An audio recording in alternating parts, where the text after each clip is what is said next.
Praise the lord. దేవుని నామానికి మహిమ కలుగును గాక. మే 28 ఈ రోజు మనం నేర్చుకోవాల్సిన పాట. మంచి జయమన్నాను, మంచి రిటర్న్ వస్తుంది అన్నాను కదా నిన్నటి రోజు. ఈ పైన వీడియో చూడండి. పోలీస్ ఆఫీసర్ కుక్క కట్టబడిపోయింది. ఆ కుక్క కట్టబడ్డప్పుడు ఆ పోలీస్ ఆఫీసర్ ఎంత కష్టపడి ఆ కుక్కని కాపాడడానికి ప్రయత్నించి, ఆ కుక్క కరవడానికో ఏదో నొప్పితో ఉన్నప్పుడు ఆ కాపాడేటప్పుడు ఆ కుక్క చేసిన పని మనుషులు కూడా చేయలేరు ఈరోజు. ఏదో తాత్కాలిక తనని హత్తుకొని ముద్దు పెట్టుకునే పరిస్థితి.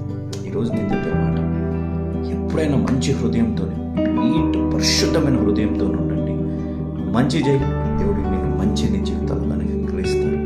అది మనుషులైనా జంతువులైనా ఎవరికైనా వచ్చి ఈరోజు మనల్ని అనేక మంది తిడుతుండొచ్చు, చెడు మాటలు మాట్లాడుతుండొచ్చు, మన గురించి చెడుగా మాట్లాడుతుండొచ్చు. కానీ నువ్వు మంచి చేయి, దేవుడు నీ జీవితాల్లో మంచి అనుగ్రహించి నేను నిండుగా మెండుగా దీవించునుగాక. ఎవరికైతే నీ కృతజ్ఞత లేకుండా బ్రతుకుతున్నారో వారు నీ జీవితాల్లో కృతజ్ఞత కలిగే జీవితాన్ని, నీ పట్ల పశ్చాత్తాపడి వారు చేసిన తప్పును వారు గ్రహించి తెలుసుకునే ఆత్మీయ అనుభవంలోకి దేవుడు నడిపించి నేను నిండుగా మెండుగా దీవించి ఆశీర్వదించునుగాక. ఆమేన్.